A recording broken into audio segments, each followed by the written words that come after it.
Welcome to फिल्मिक देखो। Movie की शुरुआत होती है राइटर से, जो अपने रूम में बैठा इस मूवी की कहानी के किरदार के बारे में बताता है। किरदार है हेनरी शुगर, जो 41 ईयर का आदमी है, बट दरअसल अब है नहीं। हेनरी शुगर एक ऐसा आदमी है जो अपनी दौलत किसी से शेयर नहीं करना चाहता था, इसलिए उसने शादी भी नहीं करी। हेनरी पैसे वाला आदमी था, बट उसकी दौलत उसके डैड से मिली थी, बट हेनरी पैसों से पैसा बनाना चाहता था। उसने ऐसा ही करा। वही गर्मियों के टाइम में हेनरी लंदन से गांव की ओर गया, सर विलियम डब्ल्यू के घर। लेकिन जिस दिन वो गया उस दिन बारिश हुई थी, इसलिए वो बाहर गैलरी में ही बैठ जाता है। अब हेनरी कुछ देर बाद सर विलियम की लाइब्रेरी के रूम में जाता है, जो विलियम के डैड की सजाई हुई लाइब्रेरी थी। वहाँ पहुंचकर हेनरी बुक्स देखकर चौंक जाता है और वो सोचता है कि कौन सी बुक उसे पढ़नी चाहिए कि तभी अचानक हेनरी की नजर एक पतली सी बुक पर जाती है, जो किसी नोटबुक जैसी थी। हेनरी उसे खोलकर पढ़ता है, जहाँ लिखा होता है अ report on Imdad Khan, the man who see without his eye, by doctor J Chatterjee, December 1935, Calcutta. जहाँ आगे की स्टोरी वो पढ़ता है, जिसमें lord and ladies hospital Calcutta के डॉक्टर ने एक हिस्सा लिखा हुआ था, जो दरअसल इस तरह था कि इस डॉक्टर के पास एक शख्स आता है जिसका नाम इमदाद खान है। वो किसी सर्कस में काम करता है। वो कहता है कि आज वो आंख बंद करके साइकिल चलाने का करतब करने वाला है, इसलिए लोगों को सच लगे आप मेरी आंखें एकदम बंद कर दीजिए। वही डॉक्टर चैटर्जी पूछते हैं, तुम आंख बंद करके देख सकते हो सच में? जहाँ इमदाद खान उन्हें यकीन दिला देता है। फिर क्या, मिस्टर चैटर्जी शुरू करते हैं और ये आंख पे कुछ लिक्विड लगाकर उसकी आंखों को हल्की सी एक गोल छोटे आटे की रोटी से उसकी आंख को ढक देते हैं और पूरे फेस को कवर कर देते हैं पट्टी से बने एक हेलमेट के कवर से। बस पूरा होते ही इमदाद खान ऐसे चलता है कि मानो वो सब देख सकता है। ये देखकर डॉक्टर मार्शल और डॉक्टर चैटर्जी चौंक जाते हैं और वो उसका पीछा करते हैं कि वही डॉक्टर चैटर्जी शाम को इमदाद खान का करतब देखते हैं और वो उससे देखते हैं कि उसने सुई में धागा भी डाला होता है। ये सब देखकर वो चौंक चुके होते हैं। अब डॉक्टर चैटर्जी इमदाद खान से उसकी शक्ति का राज पूछते हैं ताकि वो इसे लिख सके। जहाँ इमदाद खान बताता है कि उसका जन्म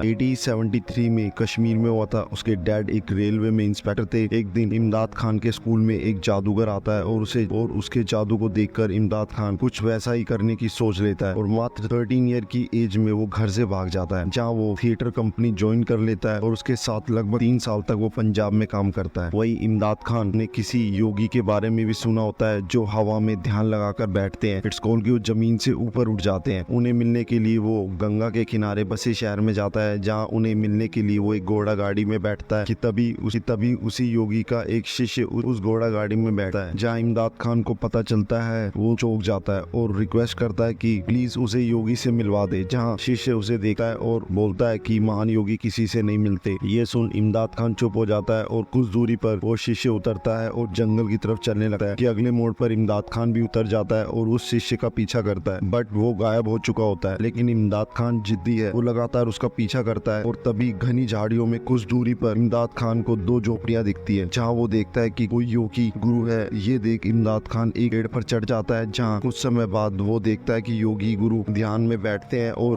लगभग बैठे बैठे वो हवा में लगभग 46 मिनट तक रहते हैं। ये सब देखकर इमदाद खान चौंक जाता है और योगी गुरु के हाथ पैर धोने जाने पर वो तभी इमदाद खान उनके पास आ जाता है, जहाँ उसे देख योगी गुरु गुस्से में आकर उसे एक पत्थर मारते हैं कि तभी वो शांत भी हो जाते हैं और इमदाद खान उनका शिष्य बनने की रिक्वेस्ट करता है, जहाँ योगी गुरु उसे अपना शिष्य ना बनाकर उसे एक सीख देते हैं। उस समय इमदाद खान की उम्र लगभग 17 साल की थी। अब योगी गुरु उसे बताते हैं कि मन किसी चीज पर लगाने की सोचो। इट्स कॉल्ड कि तुम्हें ध्यान लगाना है और ध्यान लगाते वक्त किसी तस्वीर को सोचो और उसको बनाने की सोचो। उसकी तस्वीर 3.5 मिनट तक बना पाओगे। इट्स कॉल्ड ध्यान लगाना, जहाँ उसे ऐसा करने में लगभग 20 साल लगेंगे और ये ध्यान लगाना तुम्हें रोज होगा। बट इस दुनिया में 1 या 2 लोग ही होते हैं जो इस शक्ति को 2 या 3 साल में प्राप्त कर लेते हैं, लेकिन तुम्हें लगभग 20 साल लग जाएंगे ऐसा करने में। और ये सीख लेकर इमदाद खान घर पर रोज अभ्यास करता है, जहाँ वो अपने बड़े भाई की तस्वीर पर ध्यान करता है और लगभग 5 साल की कड़ी मेहनत के बाद वो पूरे 1.5 मिनट तक अपने बड़े भाई की तस्वीर को बनाने में कामयाब होता है। इमदाद खान अब एक नए तरीके की खोज में चलता है, जहाँ वो ध्यान लगाने का नया तरकीब करता है और वो एक मोमबत्ती जलाकर ध्यान लगाता है। ये सब नोट कर डॉक्टर चैटर्जी अगली सुबह चाय पीकर थिएटर जाते हैं, जहाँ वो देखते हैं कि एक पोस्टर पे लिखा है कि शो कैंसिल है बिकॉज इमदाद खान मर चुका होता है। ये पूरी स्टोरी पढ़ रहा होता है अब हेनरी और उस बुक को वो अपने साथ लेकर चला जाता है। अब हेनरी शुरू करता है मोमबत्ती के सारे ध्यान लगाना और लगभग 6 मंथ के बाद हेनरी अपनी तस्वीर बनाने में कामयाब होता है। दरअसल हेनरी ने ध्यान लगाने में केवल अपनी अपनी ही फेस को देखा होता है। और साल को खत्म होते होते लगभग 5 मिनट तक हेनरी पहुंच चुका होता है। अब हेनरी शुरू करता है नई गेम, जहां वो ताश के पत्तों को पढ़ने की शुरुआत करता है, जहां वो लगभग 4 मिनट तक मन में भारी ख्याल के बिना कंसंट्रेट करता है और वो पत्तों को पढ़ने का ध्यान करता है। अब हेनरी अपने आप को कमरे में बंद कर लेता है और कम से कम समय पढ़ने की कोशिश करता है और वो 5 सेकंड में पत्ते को पढ़ना शुरू कर देता है। इट्स कॉल कि सामने कौन सा पत्ता रखा हुआ है वो सब ये पढ़ लेता है। इस पूरी कोशिश पर कामयाब होने में हेनरी को लगभग 3 साल 3 मंथ लगे होते हैं, और वो भी लगातार प्रैक्टिस के बाद। अब एक दिन हेनरी लॉर्ड हाउस के कसीनो में जाता है, जहां वो अपने पैसों को 3 गुना बनाकर बाहर निकलता है अपनी इसी शक्ति के द्वारा। और अगली सुबह हेनरी घर की बालकनी से पैसे लुटाता है, जहां भीड़ पागल हो जाती है। और तभी एक पुलिसमैन उसे घर आकर धमकाता है कि अगर तुम्हें पैसे बांटने हैं तो तुम हॉस्पिटल खोलो, अनाथ बच्चों को पढ़ाओ, कुछ इस तरह के काम करो,